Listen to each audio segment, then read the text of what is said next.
with Subhash Agam.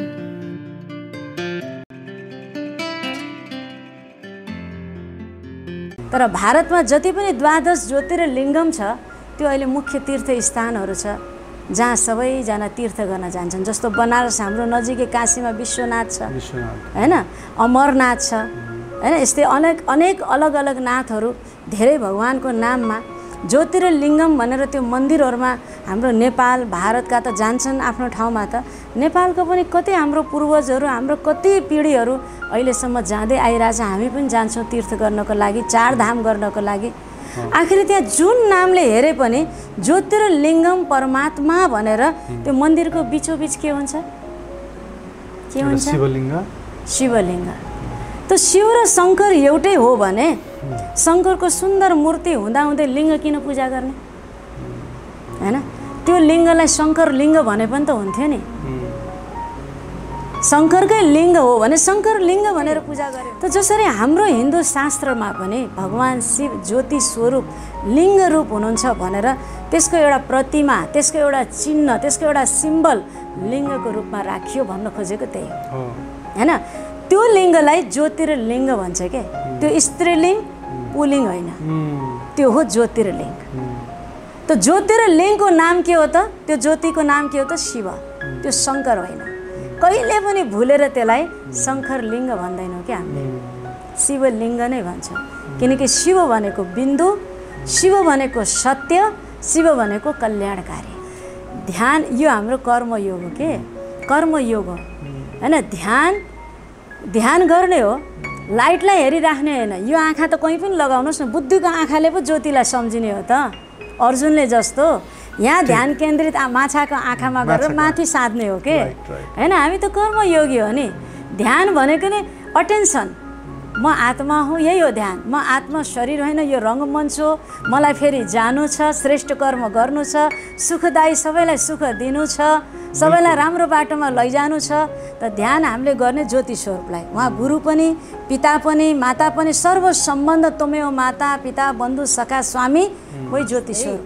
हामी मनुष्य त जन्म मरणको चक्रमा आउँछौँ। हामी त आमाको गर्भबाट जन्म लिन्छौँ नि त हैन? हामीलाई त शरीर मिल्छ। परमात्मा त निराकार। निराकारको मतलब यो होइन कि कुनै आकारै नहोस्, आकार छ, तर हाम्रो शरीर साकार शरीरको भेटमा उहाँ निराकार ज्योति स्वरूप हैन? अब त्यो परमात्मालाई जब एकदम यो संसार बिग्रिन्छ, आखिर बनाउनको लागि उसले नै बनाउन सक्छ जो स्वयं सुन्दर छ के, जो स्वयं सत्य छ। भन्छ नि अहिले त संसारमा झुट त झुट, सच की रत्ती भी नहीं गरे के। 100 रत्तीको 1 तोला हुन्छ भाइ हैन? 100 रत्तीमा 1 रत्ती पनि यहाँ सच छैन के। यस्तो झुटा संसार, झुटी माया, झुटा काया, झुटा है सब संसार भन्छ। यस्तो झुटामा यसलाई सत्यतिर कसले लैजाने त? जो स्वयं सत्य छ, जो स्वयं शिव छ, जो स्वयं सुन्दर छ, उसले नै यो संसारलाई सत्यतिर डोराउन सक्छ। शिव छुट्टै छ, शङ्कर छुट्टै छ। त्यो लिङ्गमा न हात छ, न खुट्टा छ, न टाउको छ, केवल एउटा पिण्ड छ। रामायणमा पनि हाम्रो इष्टदेवहरू राम, श्री कृष्ण, गोपेश्वरम भन्ने ठाउँ छ, त्यो पनि तीर्थस्थल जहाँ श्रीकृष्ण गोपले भगवान शिवलिङ्गमा जल चढाउनु भएको छ। त्यही भएर शिव भगवानले चाहिँ गोपी बनेर भगवान कृष्णको रासमा चाहिँ आएर नाचेको भएर गोपेश्वर भएको हो नि त।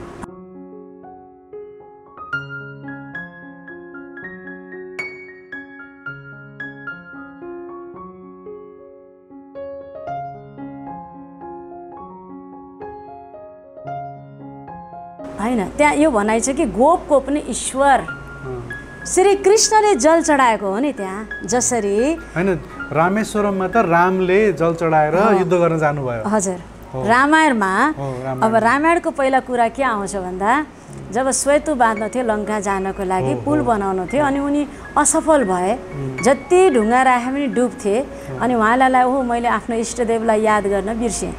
अनि बलुवाको शिवलिङ्ग बनाएर जब जल चढाए र उहाँले भन्नुभयो, हे प्रभु आजदेखि हजुरलाई सबैले रामको ईश्वरको रूपमा चिन्नेछन् भनेर आजदेखि हजुरलाई रामेश्वरम अर्थात् रामको पनि ईश्वर। शास्त्र रामायणमा पनि छ कि लिङ्ग थापकर विधिवत पूजा, शिव समान मोहे प्रिय न दूजा हैन? अनि भन्छ शिवद्रोही मम दास कहावे, सो नर मोहे सपने में न भावे। रामले आफ्नो इष्टदेव भगवान शिवलाई मान्नु भएको थियो म दिलैबाट शिवको लागि इष्टदेव मानेर पूजा गर्छु। शिव जस्तो प्रिय मेरो कोही पनि छैन। The Secrets of Life with Subhas Agam.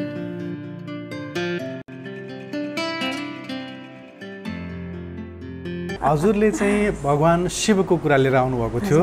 मैले यसमा पनि ओम शान्तिमा चाहिँ अथवा ब्रह्मकुमारीमा चाहिँ भएको थोरै कन्फ्युजन्सको बारेमा भन्न खोजेको।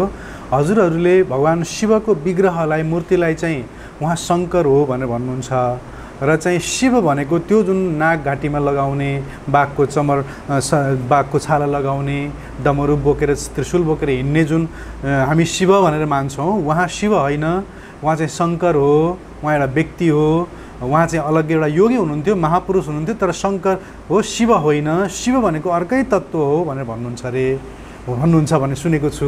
अब यसको बारेमा बताइदिनुहोस्।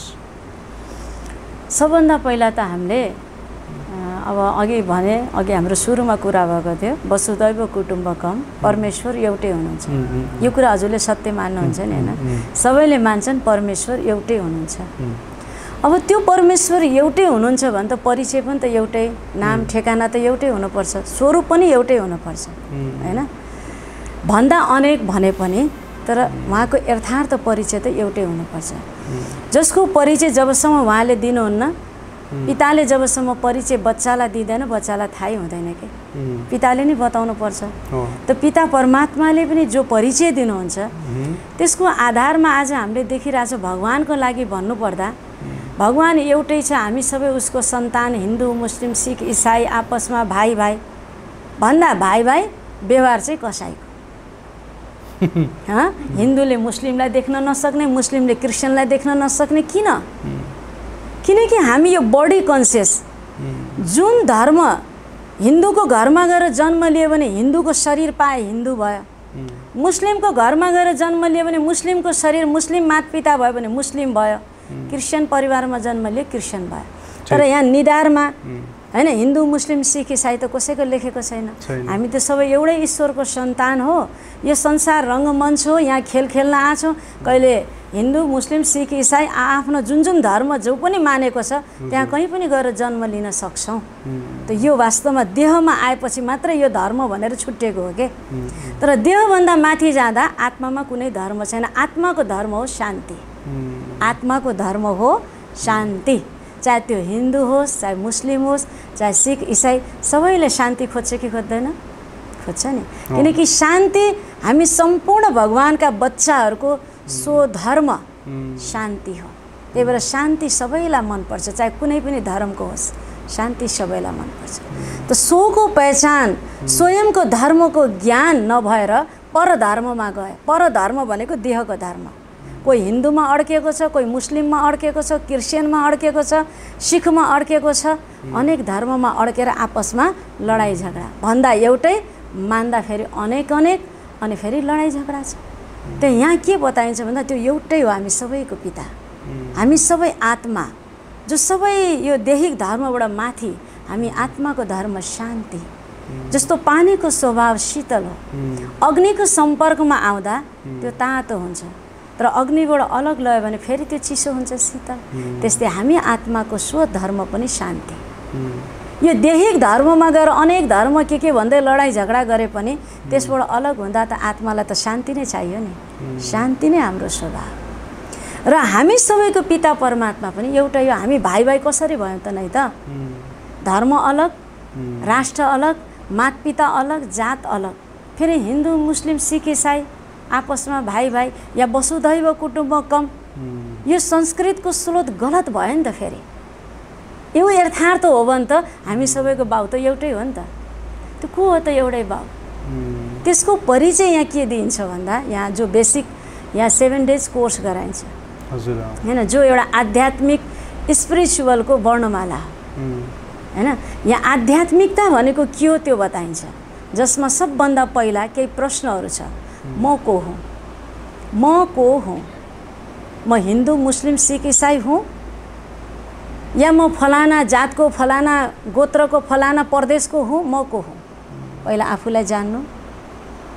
त्यसपछि म कहाँबाट आएँ, यहाँ कहाँ जाने हो भन्छ नि। आए एक्लै, जाने एक्लै, हामी सबै यात्री हो, जीवन एउटा यात्रा हो, यात्रा गरिरहेको छौँ। आए अकेले जाना अकेला यही मुसाफिर खाना भन्छ।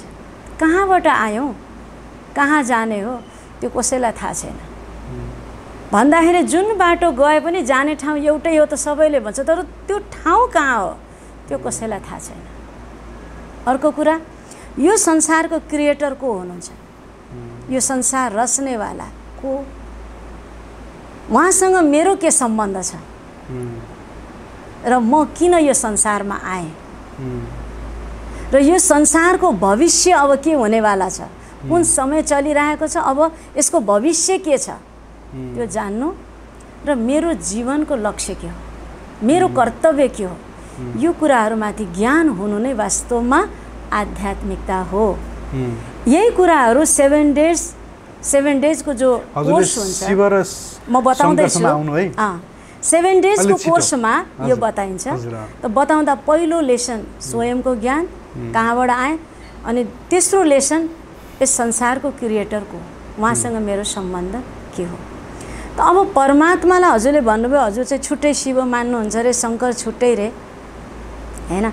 यहाँ चाहिँ व्याख्या गरेर बताएको मात्रै हो।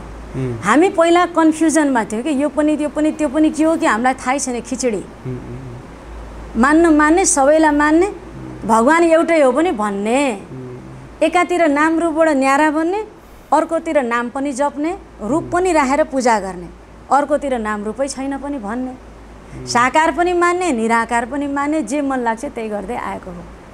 होइन, अब हामीलाई यथार्थ ज्ञान मिल्यो कि वास्तवमा परमात्मा एउटै छ।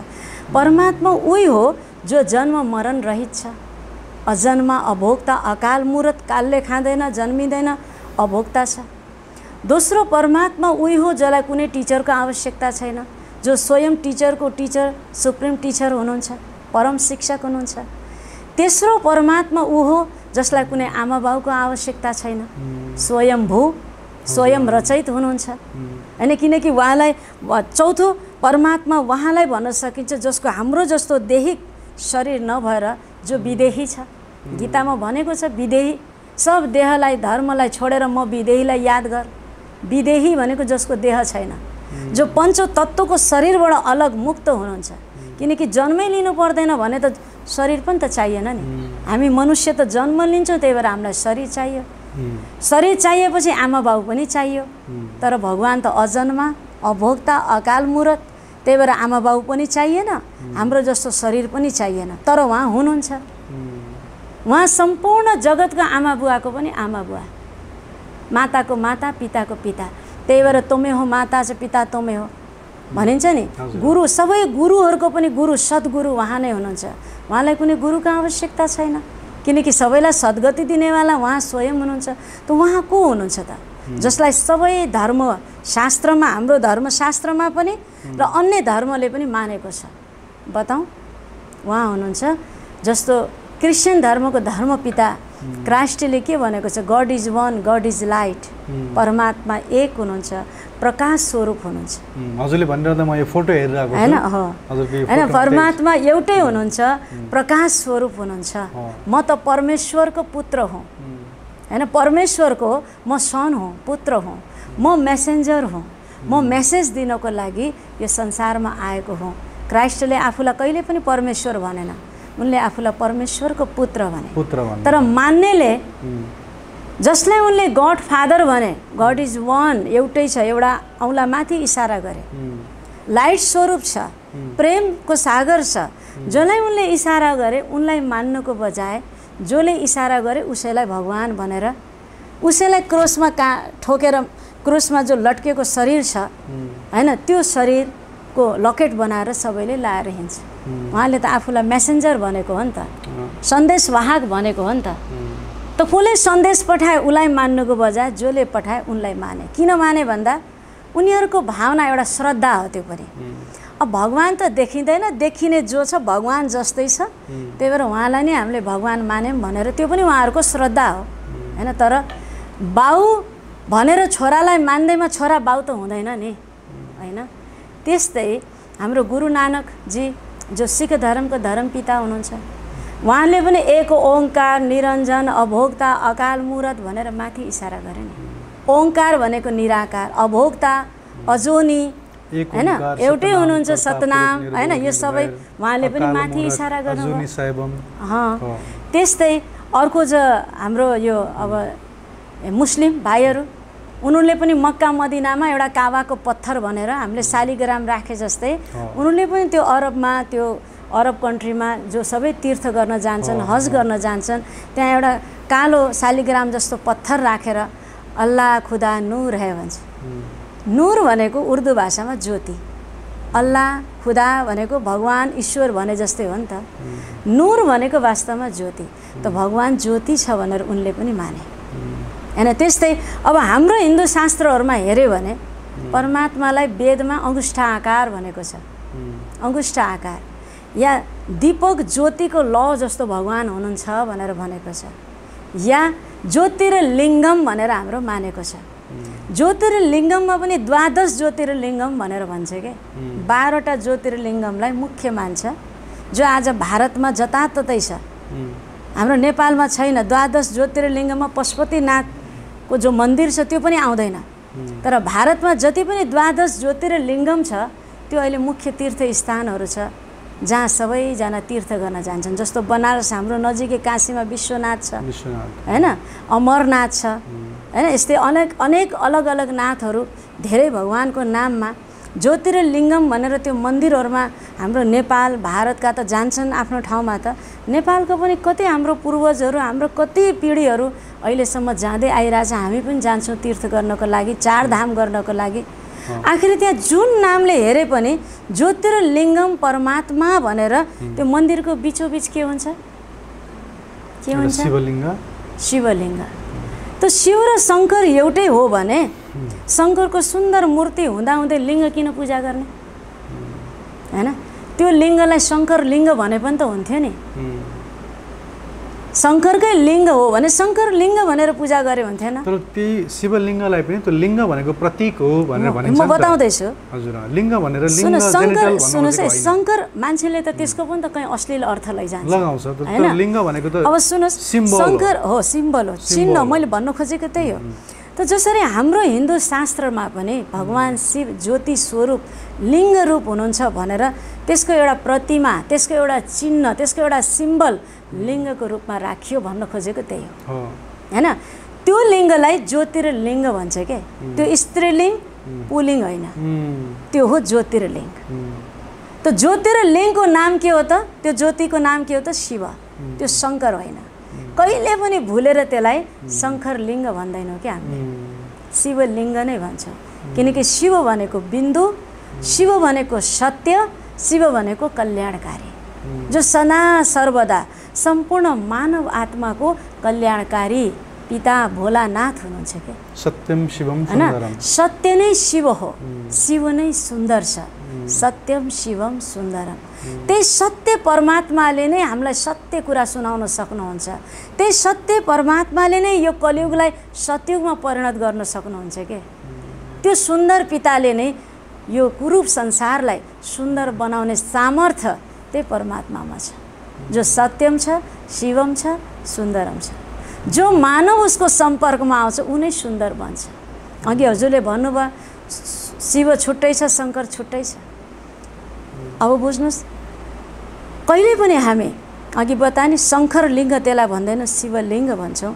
त्यो लिङ्गमा न हात छ, न खुट्टा छ, न टाउको छ, केवल एउटा पिण्ड छ।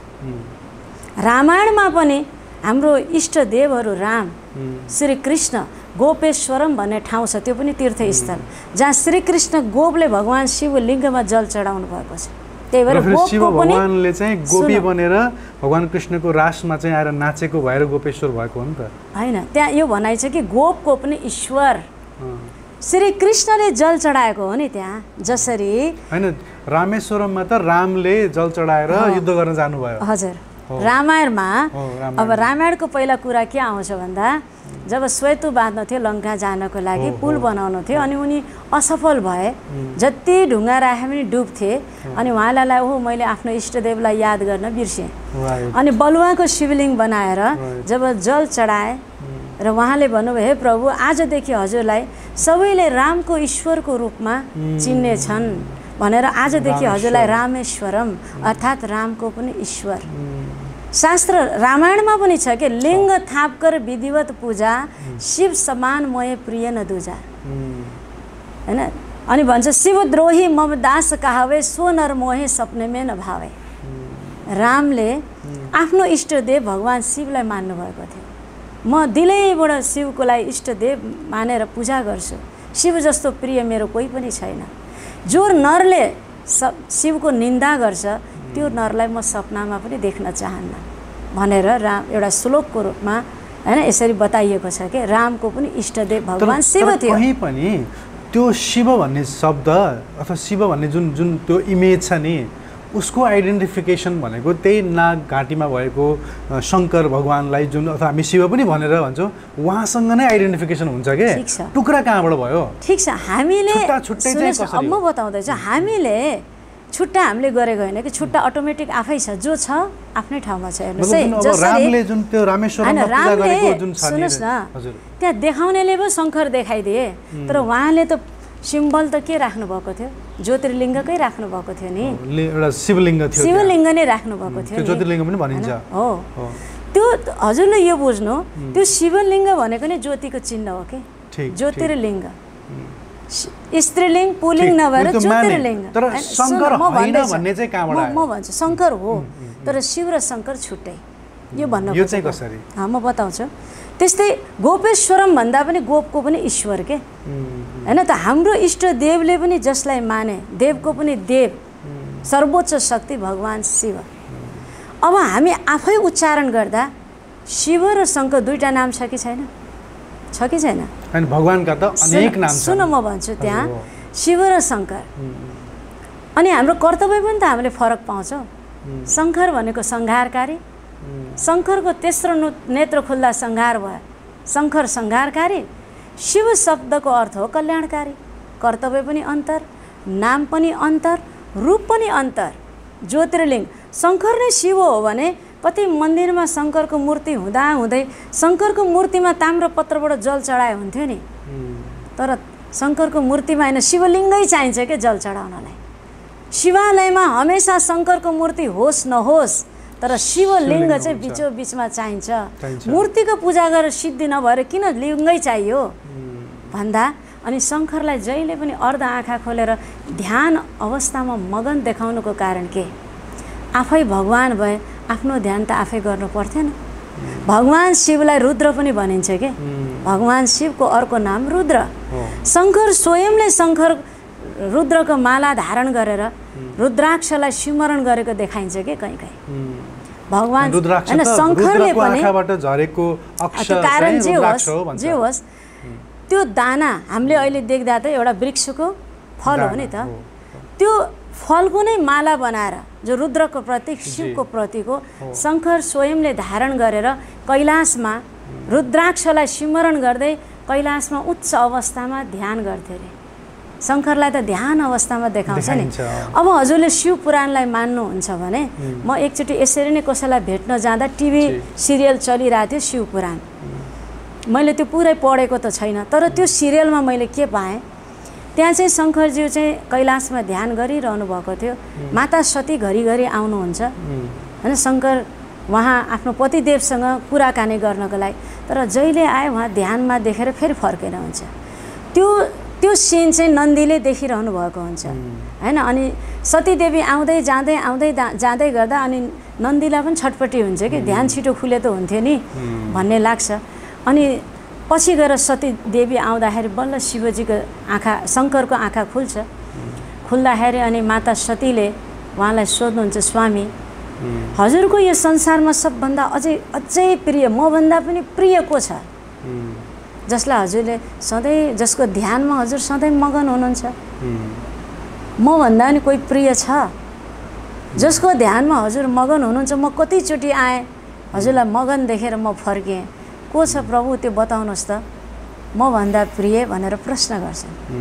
अनि नन्दीले ठ्याक्क कुरा काटेर, हो प्रभु मैले माता सतीलाई कतिपटक फर्केको देखेँ विचलित हुँदै। माता सती हजुरको नजिक नहुँदा मैले ठान्थेँ हजुर माता सतीको ध्यानमा मगन हुनुहुन्छ, भगवतीको ध्यानमा मगन हुनुहुन्छ जस्तो मलाई लाग्थ्यो। तर आज माता सती यहाँ कतिचोटि आएर विचलित भएर जानुभयो। हजुर त जहिले पनि ध्यानमा मगन, माता सतीभन्दा प्रिय को छ हजुरको भनेर सोद्धा शङ्करको भनौँ मुख कमलबाट के निक्लेको छ कि म सबै योगीहरूको प्रिय, योगीजनहरूको प्रिय, परमधाम निवासी महाज्योतिको ध्यानमा मगन थिएँ। कोही व्यक्तिको ध्यानमा होइन, जसलाई सबै योगीजनहरूले याद गर्छ, त्यो महाज्योति जो परमधाम निवासी छ उसको ध्यानमा म मगन थिएँ। भनेपछि त शङ्करले पनि त कसैलाई ध्यान गर्नुपर्ने रहेछ नि त। त्यही भएर त कैलाशमा सुन्नुहोस्, कैलाशमा रामलाई जप्नुहुन्थ्यो उहाँले, सुन कैलाशमा एकदम ध्यान गरिरहनु भएको थियो। त शङ्कर भनेको पुत्र हो, शिव भनेको पिता हो के होइन। जसरी अहिले एउटा उदाहरण हुन त हाम्रो नेपालको पनि कति छ, हाम्रो कति राणा परिवारमा जबरा भनेर टाइटल राखिने गर्छ नि। शमशेर भनेपछि त राणा भन्ने त थाहा भइसक्यो नि, तर जबरा भनेर टाइटल राख्छ के। त कतिले त नबुझ्नेले सोच्छ यो जबरा एउटा टाइटल होला, तर जसले त्यसको अर्थ थाहा छ त्यसको अर्थ के हो, जङ्गबहादुर राणा। उहाँहरू खलक हो भनेर जिजु अब भनौँ न आफ्नो पुस्ताको नाम पनि त राखिएको छ, जोडिएको छ होइन। तर भन्दा फलाना शमशेर जबरा नबुझ्नेले त एउटै भन्छ नि, तर त्यहाँ दुईटा छ नि। त्यस्तै शिव शङ्कर भन्दा हामीले एउटै ठाने पनि शिव भनेको पिता, निराकार, ज्योति स्वरूप, कल्याणकारी होइन। शङ्कर भनेको उहाँको पुत्र, आकारी। म यति कुरा गर्छु, आकारी देवता जसले शिवको पनि ध्यान गरे।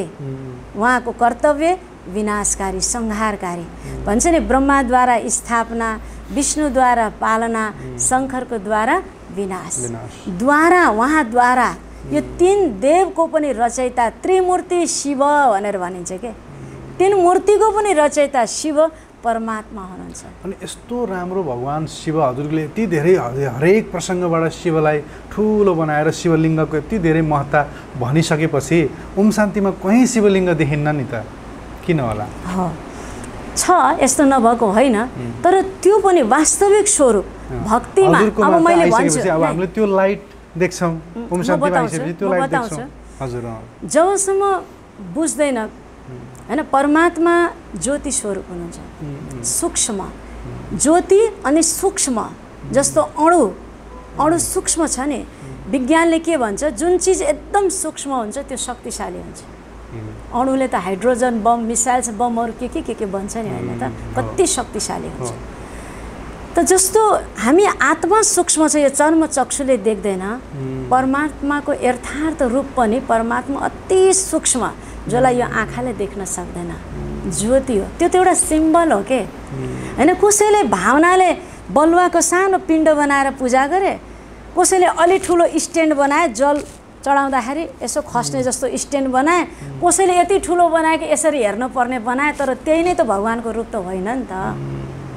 त्यो शिवलिङ्गमा पनि तीनटा रेखा र बिचमा थोप्लै हुन्छ के। त्यो तीनटा रेखा भनेको ब्रह्मा विष्णु शङ्करको पनि रचयिता, बिचमा बिन्दु। शिव भक्तहरूले सुन्नु त, तीनटा रेखा र बिचमा बिन्दु होइन। त्यो बिन्दु जो बुद्धिवानको बुद्धिवान हो, जसले तेस्रो आँखा खोलिदिन्छ के। हामी सबैको तेस्रो आँखा खोल्नेवाला, सतमती सद्बुद्धि दिनेवाला, बुद्धिवानको बुद्धिवान त्यो ज्योति परमात्मा। त्यो भक्तिमा त्यो सिम्बल राखिदियो, तर अझ यथार्थ रूप चाहिँ परमात्मा ज्योति सूक्ष्म। यसको ज्ञान प्राप्त भएपछि यो पनि एउटा सिम्बलै हो ज्योति, तर जसलाई आँखाले देख्न सक्दैन, लाइट ज्योति परमात्मा हुनुहुन्छ। यहाँ त्यो मान्यता छ, त्यो ज्ञान स्वयं परमात्माले आफ्नो परिचय दिनुभयो। यसलाई बुझ्नको लागि चाहिँ फेरि हामीले 7 डेज या बेसिक कोर्सहरू गर्नै पर्ने हुन्छ। त्यस कारणले अब हेर्नु, जे कुरा पनि भन्छ नि, मन्थन गर्दा गर्दा गर्दा अनि अमृत आउने हो क्या होइन। हजुरहरूले त्यो तस्बिरमा हजुर कल्पवृक्षको चित्र, विशेष गरेर ब्रह्मा र सरस्वती भनेर जुन दुईजना पात्रको चित्र राख्नु भएको छ नि। हजुर ब्रह्मा बाबा भनेर बाबा लेखराजको, दादा लेखराजको, र अर्को माता चाहिँ को हुनुहुन्छ? सरस्वती जगदम्बा भने जस उहाँ व्यक्तिको रूपमा ओम शान्तिमा हुनुहुन्थ्यो होइन पहिला। हजुर। अब उहाँलाई हामीले यसरी चाहिँ राखिएको छ। अब यो चाहिँ के हो, यसको कारण के हो? यसको के भन्दा परमपिता परमात्मा, अहिले मैले अलिकति संक्षेपमा बताएँ, ज्योतिबिन्दु हुनुहुन्छ। हामी मनुष्य आत्मालाई पनि कर्म यो प्रश्न किन सोधेको भने अब शिवको त मूर्ति चाहिँ मतलब भगवान शङ्करको त हामीले चाहिँ नकारिसकेको अवस्थामा व्यक्तिको फेरि फोटो ठिक छ, त्यसले एकदम गर्दा राम्रो, एकदम गुड प्रश्न के। कतिलाई यो भ्रम पनि हुनसक्छ उहाँ हाम्रो गुरु हो हैन, तर उहाँलाई हामीले फोटो राखेको छ, कुन रूपमा राखेको छ यो एकदम क्लियर हुन जरुरी छ। शिवको छैन, जबकि शिवलाई चाहिँ तपाईले नकारिसक्नु भयो। ज्योति स्वरूप मतलब शिव भने शङ्कर, शङ्करको नराखेर छैन, त्यो मूर्ति पनि छ यहाँ, शिव शङ्कर ऊ सामने छ, नभएको होइन, ठीक छ, एउटा सबै छ यहाँ चित्रको रूपमा हैन, चित्र त हो, सबैले चित्रैलाई त राख्ने हो, तर उहाँलाई प्रमुख बनाइराख्नु भएको छ। यसको कारण के? ल बताउनुस्। यो त उहाँको ज्योति स्वरूपको रथ हो के। जस्तो हामीलाई संसार रङ्गमञ्चमा खेल खेल्न शरीर चाहियो कि चाहिएन? यो शरीर छुट्ने बित्तिकै आत्मा उडेर जाने बित्तिकै त यो शरीरलाई अन्त्येष्टि गरेपछि त फेरि आत्मा आउन चाहेर पनि त केही शरीर बिना त आत्माले केही गर्न सक्दैन हैन। आत्मा शक्तिशाली छ, तर खेल खेल्नको लागि यो जीवको यो 5 तत्त्वको प्रकृतिको आवश्यकता पर्छ के। ओके हैन, ड्राइभरलाई ड्राइभिङ गर्न आउँछ भन्ने कुरा देखाउनको लागि गाडीको आवश्यकता पर्छ। गाडी नभएसम्म उसमा त्यो ड्राइभिङ गर्ने शक्ति छ भन्ने कुरा थाहै हुँदैन। त्यस्तै हामी मनुष्य त जन्म मरणको चक्रमा आउँछौँ, हामी त आमाको गर्भबाट जन्म लिन्छौँ नि त हैन। हामीलाई त शरीर मिल्छ, परमात्मा त निराकार। निराकारको मतलब यो होइन कि कुनै आकारै नहोस्, आकार छ, तर हाम्रो शरीर साकार शरीरको भेटमा उहाँ निराकार ज्योति स्वरूप हैन। अब त्यो परमात्मालाई जब एकदम यो संसार बिग्रिन्छ, आखिर बनाउनको लागि उसले नै बनाउन सक्छ जो स्वयं सुन्दर छ के, जो स्वयं सत्य छ। भन्छ नि अहिले त संसारमा झुट त झुट, सच की रत्ती भी नहीं गरे के। 100 रत्तीको 1 तोला हुन्छ भाइ हैन, 100 रत्तीमा 1 रत्ती पनि यहाँ सच छैन के। यस्तो झुटा संसार, झुटी माया, झुटा काया, झुटा है सब संसार भन्छ। यस्तो झुटामा यसलाई सत्यतिर कसले लैजाने त? जो स्वयं सत्य छ, जो स्वयं शिव छ, जो स्वयं सुन्दर छ, उसले नै यो संसारलाई सत्यतिर डोराउन सक्छ। त्यही भएर एउटा भजन छ कि मैले सानोमा सुन्थेँ, बिगडेको बनाने वाले नैया हमार पार लगाते। आखिर हामी सबै बिगडेकोलाई बनाउने, हाम्रो जीवन रूपी ढुङ्गालाई तार्ने, उनको नामले तार्छ भनेपछि त स्वयं तार्नको लागि आउनु पर्यो नि त। अब आउनलाई अब त्यो ज्योतिले, तपाईँ भन्नु होला ज्योतिले त आफै माथि बसी बसी सबै कुरा गर्न सक्छ। हो, भगवानले त सक्नुहुन्थ्यो, तर उहाँले दिएको प्रेरणालाई हामीले क्याच पनि त गर्न सक्नु पर्यो नि। हाम्रो फ्रिक्वेन्सी नै मिल्थेन, कोही गुरु चाहियो हैन हैन, कोही फ्रिक्वेन्सी नै मिल्थेन। हामीले अब भन न कुनै पनि स्टेसनले केही चिज रिले गरिरहेछ भने हाम्रो एन्टिनै ठिक छैन भने त हामीले क्याच गर्नै सक्दैन, स्क्रिनमै देखिँदैन नि त हैन। हामी यति पतित मलिन उफ सुप्रिम पावर, उनको प्रेरणालाई हामीले कसरी क्याच गर्ने? हामी गर्नै सकेनौँ। हाम्रो बुद्धि त व्यक्ति, वैभव, पदार्थ, माया मोहमै फसेको छ, उनको हामीले इसारा कसरी बुझ्ने? त्यही भएर भगवानलाई यो संसारमा आउनुपर्छ।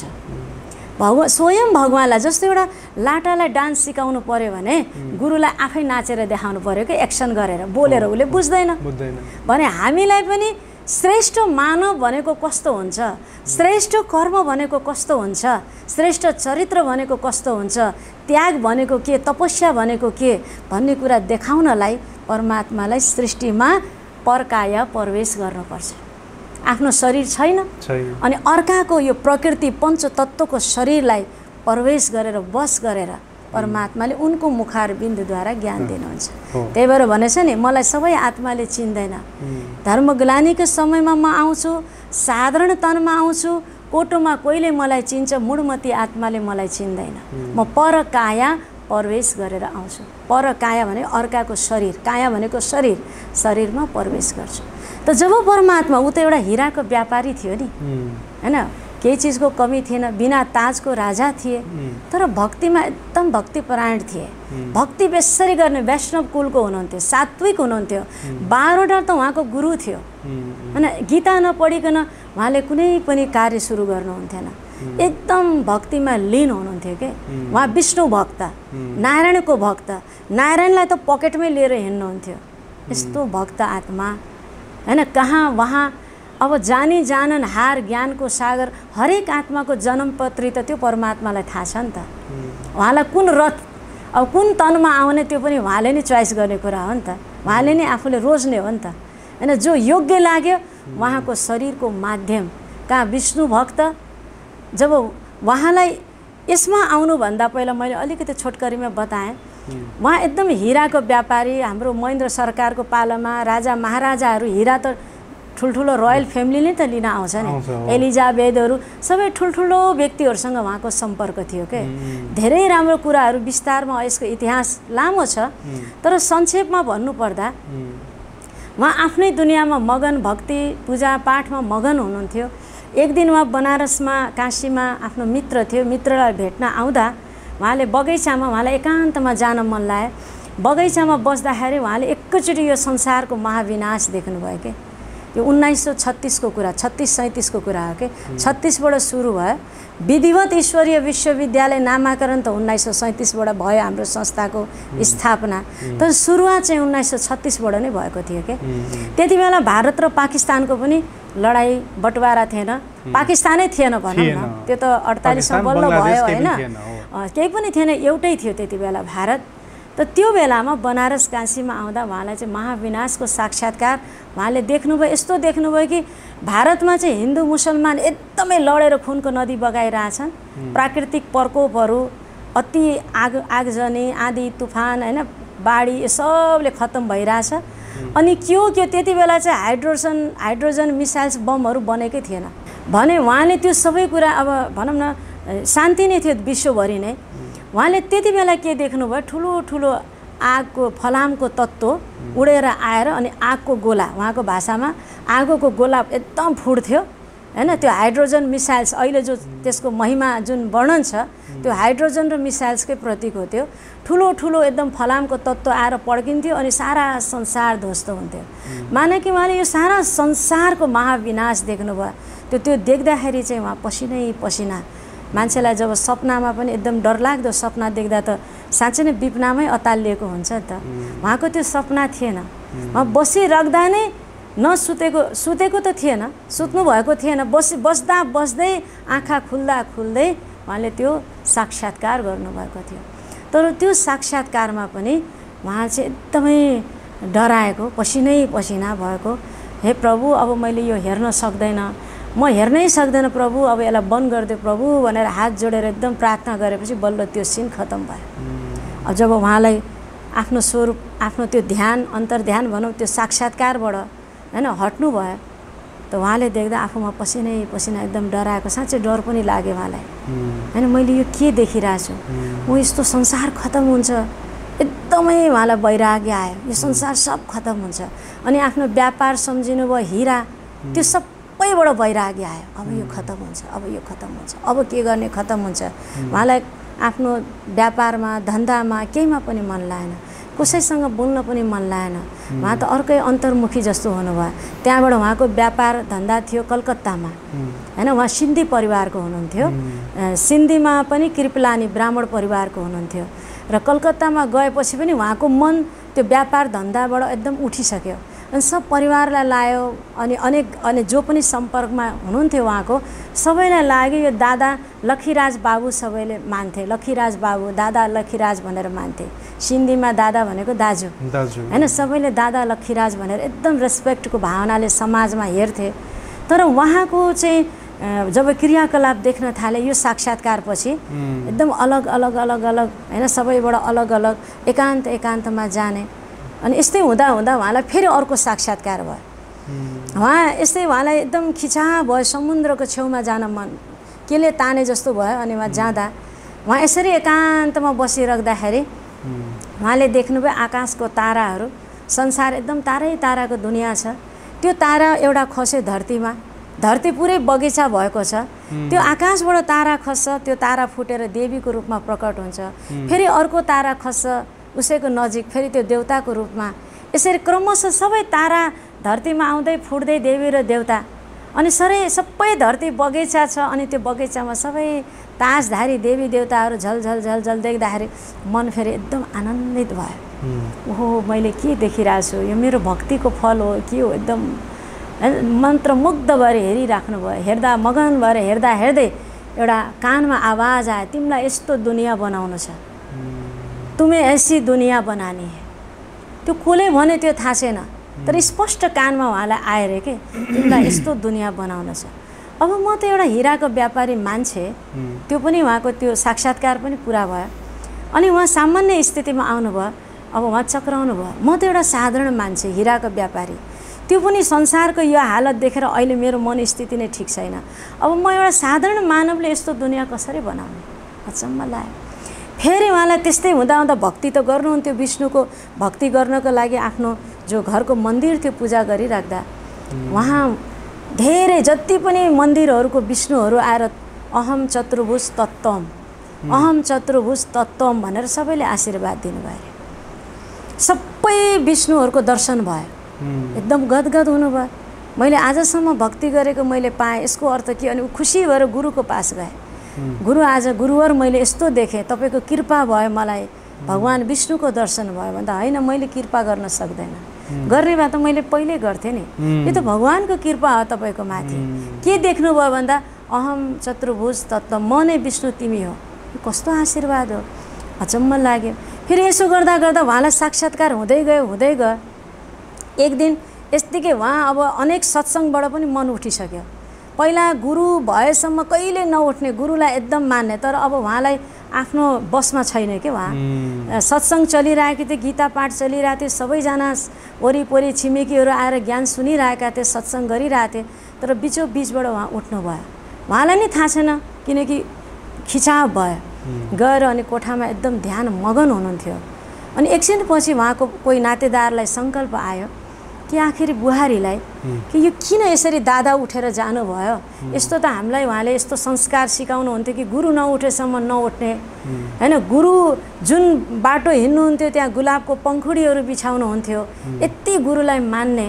आज गुरु र यस्तो सत्सङ्ग हुँदाहुँदै बिचबाट कसरी उठ्नुभयो? केही समयबाट अर्कै देखिरहेको छ, आखिर कहाँ जानुभयो भनेर यसो खोजी गर्दै जाँदा उहाँ जहाँ बस्नुभएको थियो नि, त्यो एकदम भनौँ न सुनौलो रङको लाइट थियो अरे त्यो रुममा। उहाँले देख्नुभयो, उहाँको बुहारीले। अनि उहाँको अनुहार पनि एकदम तेजोमय, चम्किलो, जस्तो कहीँ डुबेको जस्तो। अनि उहाँको मुखबाट एउटै शब्द, निर्जानन्द स्वरूपम शिवोहम शिवोहम, ज्ञान स्वरूपम शिवोहम शिवोहम, यस्तो शब्दहरू उच्चारण भइरहेको। त्यो देख्दाखेरि त्यो करेन्ट, त्यो एउटा पावर, त्यो त्यहाँको एउटा भाइब्रेसनै अर्को थियो अरे के, जसले गर्दा उहाँलाई पनि सिरिङ्ग भएर आफूलाई नै भुल्नु भयो अरे के। अनि के हो यस्तो भनेर एकदमै मगन भएर उहाँ पनि हेरेकै हुनुभयो। एकछिनपछि हेर्दै त्यो लाइट कम हुँदै गयो अरे। अनि त्यो बाबाको अनुहारमा एकदम तेज थियो, अनुहारमा तेज त्यही छ, तर त्यो रुमको लाइट प्रकाशित जो थियो त्यो कम हुँदै गयो अरे। अनि बाबा आपने क्या देखा भनेर सोद्धाखेरि एक लाइट थी एक माइट थी, एक लाइट थी एक माइट थी, त्यही एकोरो हुनुभयो अरे के। उहाँ त यस्तो मगन हुनुभयो, अचम्म पर्नुभयो। उहाँ आफैलाई थाहा छैन, एउटा लाइट थियो, एउटा माइट थियो, एउटा शक्ति थियो, एउटा लाइट थियो, त्यही रटेकै। बाबा आगे बोलो न क्या था भन्दा अनि भने एउटा लाइट र माइट मैले देखेँ, तेजोमय लाइट, तेजोमय शक्ति जो मतिर आइरहेको थियो बस। अनि तपाईँ के बोलिराख्नु भयो त्यो मलाई केही थाहा छैन, को बोलिरहेको थियो त्यो मलाई थाहा छैन, त्यो मेरो बसको कुरा छैन भनेर बाबाले भन्नुभयो। त्यसपछिबाट अनि यो बाबाको ईश्वरीय कार्य, होइन? बाबाको मुखबाट ओम भनेर निक्लिने बित्तिकै सबै ध्यानमा जान्थे अरे। अब कहाँ त विष्णुको भक्त, नारायणको भक्त, अब यो जो ज्ञानहरू छ नि अब बाबाको मुखबाट प्रस्फुटित हुन थाल्यो। तिमी आत्मा हौ, तिमी शरीर होइन, तिमी शान्त स्वरूप आत्मा, ज्ञान स्वरूप, शक्ति स्वरूप, आत्माको 7 गुणहरू, होइन? जो आउँथे उनको नजिक, तिमी यो शरीर होइन भन्ने बित्तिकै शरीरबाट विस्मृति, आत्माको अनुभव हुने, एकदम शक्तिको अनुभव हुने। कसैले बाबालाई यहाँ ज्योतिको रूपमा दर्शन गरे, कसैले कृष्णको रूपमा दर्शन गरे। बाबाको नजर पर्ने बित्तिकै सबैलाई साक्षात्कार हुन थाल्यो। त साक्षात्कार भएपछि सबै भागी आए। त्यति बेला सिन्धुमा त्यो समाजमा माताहरूलाई अघि भन्नुभयो नि एकदमै बन्धनमा बन्नु पर्थ्यो अरे के, स्वतन्त्रता थिएन है, त्यस्तो थियो। अनि बाबाको विरोध गरेर परिवार धेरै त भक्तिभाव नारीहरूमा हुने, नारीहरू भागी आउँदा उनको पुरुष जाति समाजका व्यक्तिहरूले कतिले विरोध गरे के। बाबालाई मार्न आए, बाबालाई सुपारी दिए, एउटा जाटलाई पठाए मार्नको लागि, होइन? यसलाई मारिदियो दादा लेखराजलाई, अब अति भयो, हाम्रो सबै छोरी बुहारी हैन सबैजनाले लयो हाम्रो छोराहरूलाई पनि लयो हैन अब त्यहाँ सिन्धीहरू त विदेशमा व्यापार धेरै जसो धनाढ्य ऐयासी टाइपको हुन्थे सबैले विरोध गरेर उनलाई मार्नको लागि सुपारी एउटा जाटलाई पठायो जाटले पनि मार्न भनेर आए जब बाबा थिम आए सबैलाई सोधे तब तिम्रो गुरु कहाँ छ हाम्रो गुरु हैन हाम्रो पिता हो जाऊ त्यहाँ हुनुहुन्छ भनेर बताइदिए जब उनी मार्न भनेर गए जाने बित्तिकै तर पहिला त त्यहाँ जो गेटमा बस्ने उहाँ डराउनु भयो भयङ्कर रूपको मान्छे आएछ पठाम कि नपठाम बाबाले भन्नुभयो के भयो हो त मेरो बच्चा हो पठाऊ हैन जोसम्म बच्चा भेट्न आएछ बाबासँग त पठाऊ त जब पठाए डराइ पठाउनेवाला डराएछ तर बाबाले भन्छ ऊ मेरो बच्चा हो जस्तै एन्ट्री गर्यो बाबाको कोठामा बाबाले आओ मेरे बच्चे आओ भनेर यसरी हात फैलाउँदा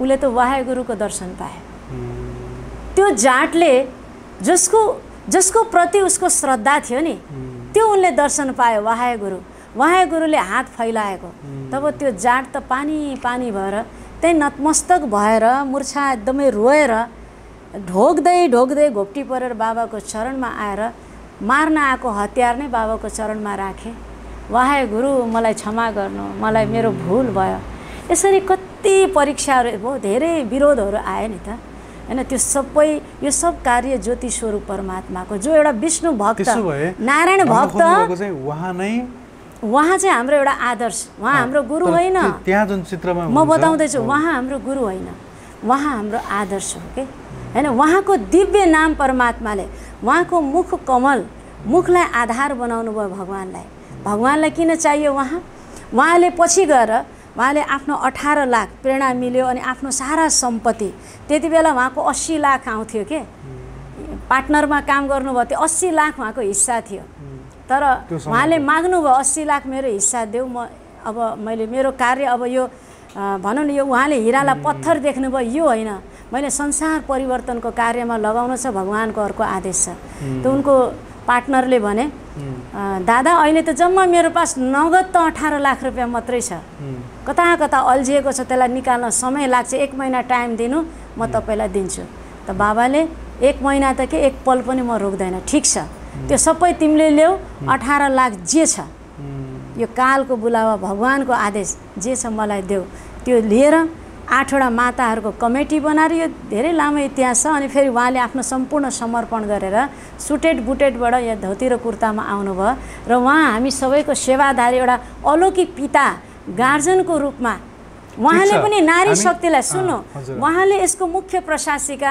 हाम्रो जगदम्बा मातेश्वरीलाई बनाउनु भयो धेरै दिदीबहिनीहरूको झुन्ड थियो नि त त्यही भएर त्यो दिदीबहिनीहरूलाई सम्हाल्नको लागि यज्ञ माताको रूपमा या मुख्य प्रशासिकाको रूपमा हाम्रो ओम राधे भनौँ हैन जसलाई हामी जगदम्बा मातेश्वरी भनेर भन्छौँ यज्ञ माताको रूपमा मान्छौँ त्यति मात्रै हो र बाँकी बाबा हाम्रो गुरु होइन एउटा अलौकिक पिता हो के एउटा बुजुर्गको नाताले पिता उहाँ हाम्रो एउटा आदर्श एउटा नमुना जसको द्वारा परमात्माले श्रेष्ठ कर्म गर्न सिकाउनु हजुरले ठ्याक्कै ध्यान गर्न थाल्नु भएको ओम शान्तिमा प्रवेश गर्नुभएको कति वर्ष भयो 42 वर्ष हामी एकदम अन्तिममा छौँ लामो समय फेरि हजुरसँग फेरि सत्सङ्ग गर्न म बुटोलै आउँछु एकचोटि हजुर जहाँ हुनुहुन्छ हामी फेरि भेट गरेर अर्को पनि एउटा बसाइ गरौँला है अन्तमा यति लामो वर्षदेखि साधना गरिरहनु भएको छ ध्यान गरिरहनु भएको छ ध्यानमा भिजनहरू आउँछ होला अहिलेको हजुरले आफूले यत्रो वर्ष ध्यान गरेको अवस्था हेर्दाखेरि आफूलाई हेर्दा डेभलपमेन्ट कहाँसम्म भएको देख्नुहुन्छ कति हो हजुर जो पहिलाको व्यक्ति धेरै धेरै वर्णन म त यस्तो थिएँ कोही मान्छे आयो भने लुक्न जान्थेँ के फेस गर्न सक्थेन के कहीँ एक्लै हिँड्न बहुत एकदम धेरै डर लाग्ने कसैसँग पनि डराउने डर लाग्ने बोल्न नसक्ने हैन पूजा आराधना पहिला चाहिँ कृष्णको पूजा त गर्नुभयो अहिलेको अवस्था कस्तो छ त्यो नबुझेर यो बुझेर मैले भने नि अघि नै जान्नु ध्यानको अवस्थामा धेरै समय त्यो लाइटलाई हेर्दा साधना गर्नुभएको छ नि सुन ध्यान यो हाम्रो कर्म योग हो के कर्म योग हो हैन ध्यान गर्ने हो लाइटलाई हेरिराख्ने होइन यो आँखा त कहीँ पनि लगाउनुहोस् न बुद्धिको आँखाले पो ज्योतिलाई सम्झिने हो त अर्जुनले जस्तो यहाँ ध्यान केन्द्रित माछाको आँखामा गरेर माथि साध्ने हो के हैन हामी त कर्मयोगी हो नि ध्यान भनेको नि अटेन्सन म आत्मा हुँ यही हो ध्यान म आत्मा शरीर होइन यो रङ्गमञ्च हो मलाई फेरि जानु छ श्रेष्ठ कर्म गर्नु छ सुखदायी सबैलाई सुख दिनु छ सबैलाई राम्रो बाटोमा लैजानु छ त ध्यान हामीले गर्ने ज्योति स्वरूपलाई। उहाँ गुरु पनि, पिता पनि, माता पनि, सर्व सम्बन्ध तमेव माता पिता बन्धु सखा स्वामी वही ज्योति स्वरूप। उहाँ हाम्रो गुरु होइन है, उहाँ एउटा आदर्श हो, रथ हो। भनिसक्नुभयो। बडा खुसी लाग्यो, एकदमै खुसी लाग्यो हजुरसँग सत्सङ्ग गरेर। पुगेन मलाई सत्सङ्ग गरेर होइन, क्यामेराको ब्याट्री सकिसक्यो होइन, तर कुरा गरेर पुगेन, समय हजुरको नि व्यस्त हुनुहुन्छ। त्यति हुँदाहुँदै पनि मलाई समय दिएर हजुरको यो जीवनभरिको अनुभव मलाई सुनाइदिनु भयो। म एकदमै हजुरप्रति आभारी छु, ऋणी छु। फेरि पनि हजुरसँग सत्सङ्ग गर्ने अवसर मिलोस्। अन्तमा 2 शब्द केही भन्न चाहनुहुन्छ दर्शकलाई पनि भनिदिनुहोस्। मलाई सुनिरहनु भने सम्पूर्ण विश्वका दाजुभाइ दिदीबहिनीहरू, परमात्मा रत्नहरू, म यही भन्न चाहन्छु, यो परिवर्तन संसारको नियम हो। अब संसारको विनाशको अघि टाइमको कुरा भन्नुभएको थियो उहाँले। टाइम त भगवानले पनि फिक्स गर्नुभएको छैन, तर केही निशानीहरू, यो जस्तो अहिले बादल लिएको छ, पानी पर्नेवाला छ भन्यो भने केही निशानीहरू देखिन्छ। त्यही निशानीहरूको आधारमा हामीलाई परमात्माले अब यो परिवर्तन हुन्छ भन्नुभएको छ र त्यसको आशारहरू, त्यसको निशानीहरू जो हामीले देखिरहेछौँ। फर्स्ट भनौँ न अट्याक भइसकेछ, फर्स्ट विश्वयुद्ध, सेकेन्ड विश्वयुद्ध पनि भयो, अब थर्ड विश्वयुद्ध नै बाँकी छ।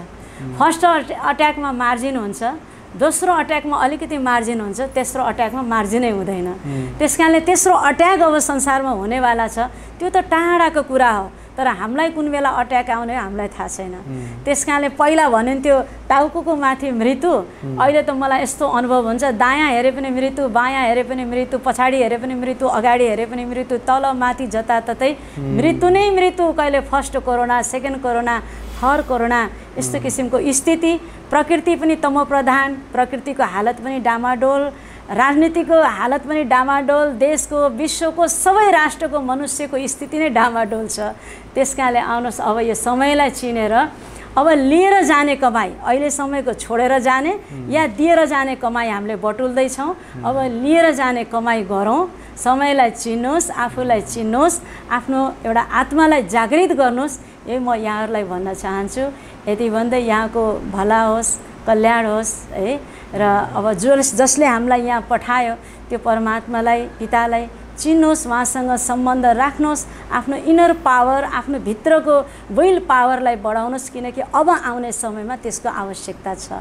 यति भन्दै यहाँहरूलाई धेरै धेरै धन्यवाद जो मलाई सुनिराख्नु भएको छ। र साथसाथमा हाम्रो स्वधर्म अनलाइन टेलिभिजनको भाइ सुभाष र उहाँ सम्पूर्ण टिमहरूलाई पनि म सहित सम्पूर्ण नेपालका ब्रह्माकुमारी ईश्वरीय विश्वविद्यालय परिवारको तर्फबाट धेरै धेरै धन्यवाद। ओम शान्ति। ओम शान्ति। Thank you very much. हुन्छ त यो कार्यक्रम अत्यन्तै रोचक रह्यो। हामी फेरि पनि दिदीसँग बसेर एउटा अर्को पनि सत्सङ्ग गर्नेछौँ। ढिलो चाँडो कहिले हुन्छ थाहा छैन, त्यतिन्जेल प्रतीक्षा गर्नु होला। यो कार्यक्रम हेरेर समय दिनुभएकोमा र क्यामेरामा साथ दिने विशाल भाइलाई पनि आभार व्यक्त गर्दै बिदा हुन्छु। नमस्कार। ओम शान्ति। The Secrets of Life with Subhas Agam.